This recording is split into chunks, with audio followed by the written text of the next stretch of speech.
Hi mga kasoldering! So for today's video, ang ipapakita namin sa inyo ay desoldering pump, tip, and o-ring. So guys, ito siya.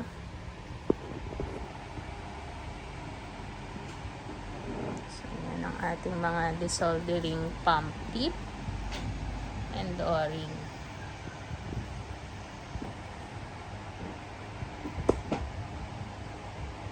So what is desoldering pump, tip, and o-ring?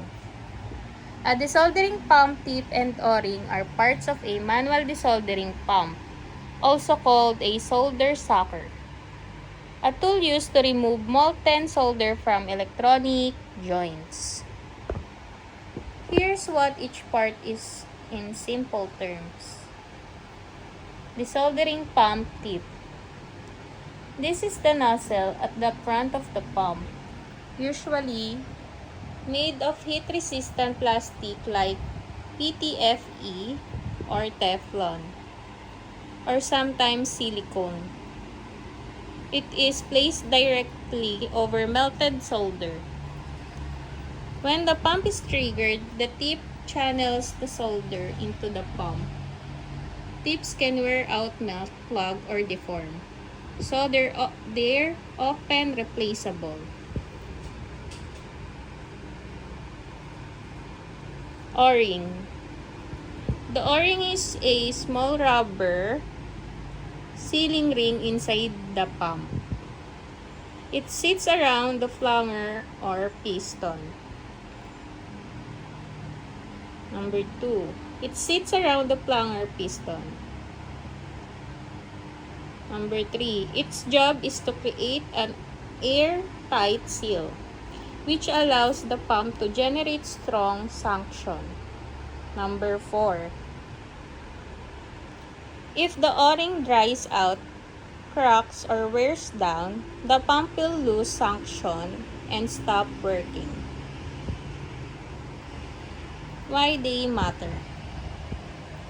Number 1. A good tip ensures clean solder pickup and protects the tool from heat. Number 2.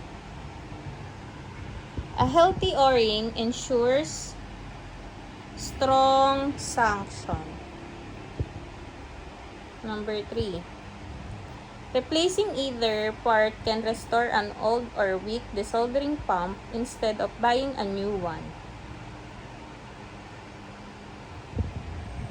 So guys, yan ang ating mga desoldering pump, tip, and O-ring.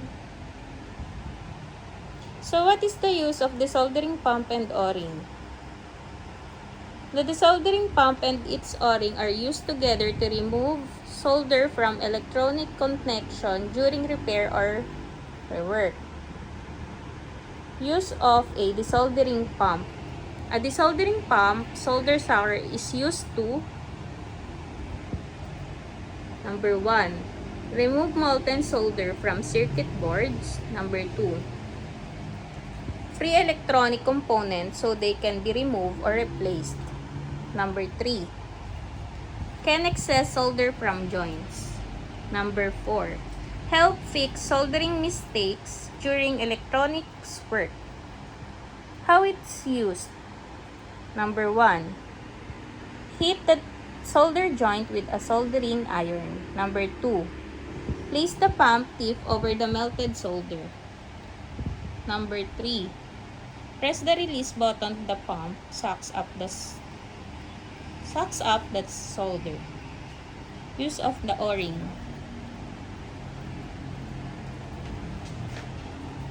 The O-ring is a sealing part inside the pump. Its use is to: Number 1. Create an airtight seal around the flanger. Number 2. Allow the pump to generate strong suction. Number 3. Ensure the pump works efficiently without a good O-ring. Suction becomes weak. The pump may fail to remove solder properly. In short, desoldering pump removes molten solder from electronic joints. O-ring ensures strong suction by sealing air inside the pump. Together, they make desoldering clean, fast, and effective. So guys, ito ang ating mga desoldering pump and o-ring. So meron tayong LS751. Ito siya guys.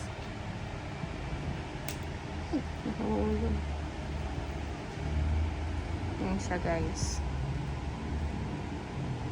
Ito guys, para siya sa 750 LS na desoldering pump. Yan siya guys.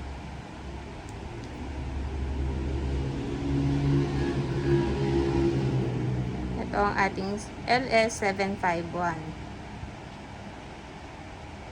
So, dito naman tayo sa LS197.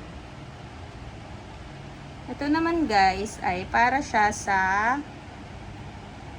197 LS na desoldering pump. Ayan siya guys.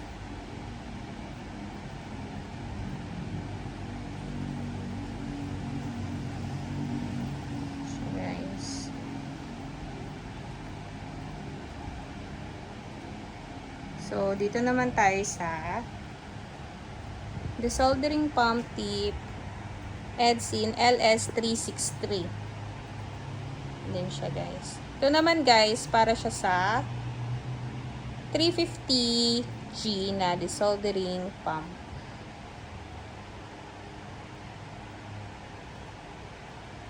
Ayan siya guys.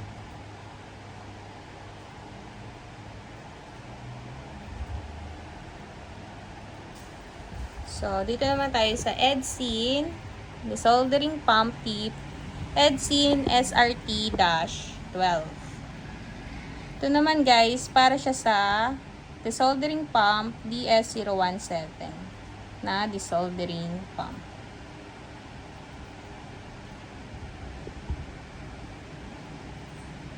Siya guys.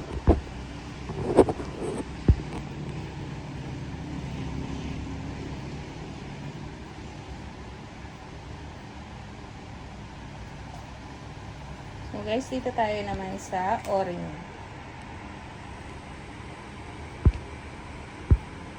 Ito ang ating o-ring. ODS31.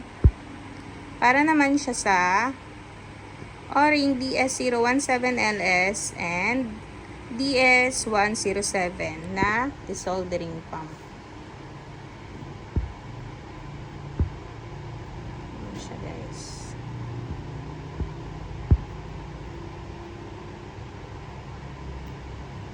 So, ang last natin na o-ring ay OS130. Ito naman guys, para siya sa desoldering pump na SS350G and SS750LS na desoldering pump.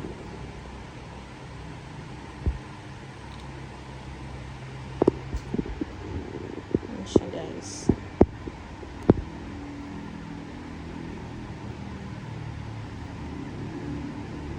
So guys, yan ang ating mga desoldering pump, tip, and o-ring.